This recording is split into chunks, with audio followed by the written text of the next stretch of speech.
नमस्कार दोस्तों, pregnancy 9 months channel में आपका बहुत बहुत स्वागत है।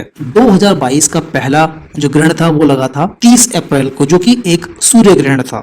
अब दोबारा से एक और ग्रहण लगने जा रहा है जो कि है 16 मई को, और ये चंद्र ग्रहण होने वाला है। ग्रहण चाहे सूर्य ग्रहण हो चाहे चंद्र ग्रहण हो, इनका प्रभाव गर्भवती महिलाओं के ऊपर खास रूप से देखा गया है। गर्भवती महिलाएं, बच्चे और बुजुर्ग लोग, इनके ऊपर ग्रहणों का खास प्रभाव होता है। लेकिन जहां पे बात आ जाती है एक नन्हे बच्चे की, जो कि एक गर्भवती के पेट के अंदर होता है, तो जो बात है वो खास हो जाती है और गर्भवती स्त्री को काफी संभलने के लिए कहा जाता है। इस वीडियो में हम समझेंगे कि ये जो ग्रहण है जो 16 तारीख को लगने वाला है, 16 मई को, ये कहाँ कहाँ दिखाई देगा, इसका टाइमिंग क्या रहने वाला है, सूतक का समय क्या रहेगा और गर्भवती स्त्रियों को क्या क्या सावधानी बरतनी चाहिए। तो 16 मई को ग्रहण लगेगा। सुबह 7:02 से ये ग्रहण का आरंभ होगा और 12:20 पे ये ग्रहण समाप्त हो जाएगा। तो लगभग इस ग्रहण की अगर अवधि देखी जाए तो 5.5 घंटे का ये ग्रहण लगने वाला है। अब समझ लेते हैं कि ये ग्रहण दोस्तों आपको कहाँ कहाँ दिखाई देगा। तो साल का पहला चंद्र ग्रहण आपको मध्य पूर्वी अफ्रीका, उत्तरी और दक्षिणी अमेरिका में, दक्षिण पश्चिमी यूरोप में, पश्चिमी एशिया में, यानी कि England, Germany, Romania, Poland, Norway, Ethiopia, Kenya और सूडान, इन सभी देशों में, इन सभी जगहों में आपको ये ग्रहण देखने को मिलेगा। तो यहाँ से बात दोस्तों एकदम साफ है कि भारत में ये ग्रहण नहीं देखा जाएगा और इसीलिए भारत में सूतक काल भी मान्य नहीं होगा। तो सूतक काल से ही कुछ गर्भवती महिलाओं को सावधानी बरतने की आवश्यकता होती है। ग्रहण में कुछ कार्य स्पेशल करने होते हैं, तो आपको सूतक काल से कोई भी कार्य स्पेशल करने की आवश्यकता नहीं है। ग्रहण काल के दौरान आप कुछ मिनिमम काम जरूर कर लें, जैसे कि आप बिल्कुल भी इस समय पे बाहर ना जाएं, क्योंकि ये 7 बजे को ग्रहण लगने वाला है सुबह। तो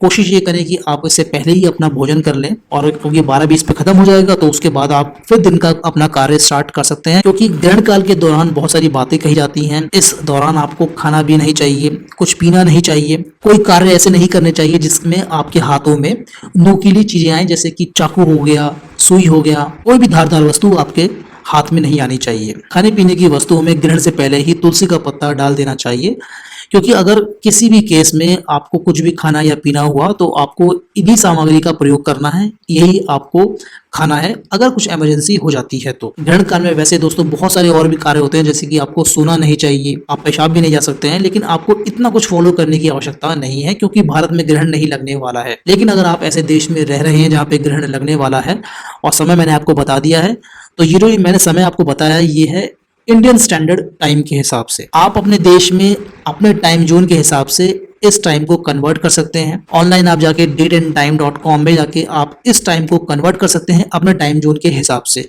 तो आपको समझ में आ जाएगा कि आपके देश में ये ग्रहण आपको कब दिखाई देगा। अगर आपके देश में ये ग्रहण आपको दिखाई देने वाला है तो फिर आपको सारे के सारे उपाय करने चाहिए और अधिक भी आपको सावधानी रखनी चाहिए, जैसे कि आपको अपने पास में एक नारियल रखना चाहिए, जिससे कि आपको ग्रहण काल से निकलने वाली हानिकारक किरणों का असर नहीं होता है। पेट में तुलसी का लेप या फिर चंदन का लेप या फिर गोबर का लेप भी लगाया जाता है, इससे भी आपको ग्रहण काल में सुरक्षा मिलती है। अगर आपको ग्रहण काल के दौरान बाहर जाने की बहुत ज्यादा इमरजेंसी होती है तो आपको डेफिनेटली ये जो मैं उपाय बता रहा हूँ, ये लेप वाला उपाय जरूर कर लें। अगर कुछ भी नहीं कर सकते हैं तो कुछ तुलसी के पत्ते अपने साथ में जरूर लेके जाएं। ग्रहण का असर कम हो इसके लिए आपको दुर्गा स्तुति का पाठ करना चाहिए, गायत्री मंत्र का जाप करना चाहिए, शिव चालीसा का जाप करना चाहिए।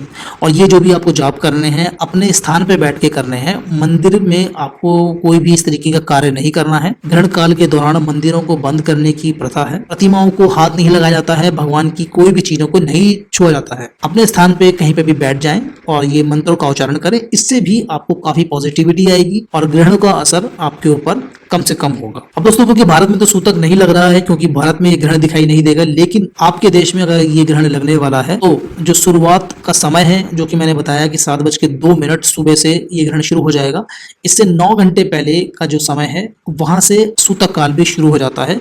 तब से ही आपको ये सब कार्य फॉलो करने शुरू कर देने चाहिए। सूतक काल जैसे ही शुरू होता है तो आपको कोई भी नया काम नहीं करना है, कोई भी शुभ काम नहीं करना है, पूजा पाठ भी आप ना करें। तो दोस्तों ये बात हो गई सूतक काल से लेके ग्रहण काल के दौरान।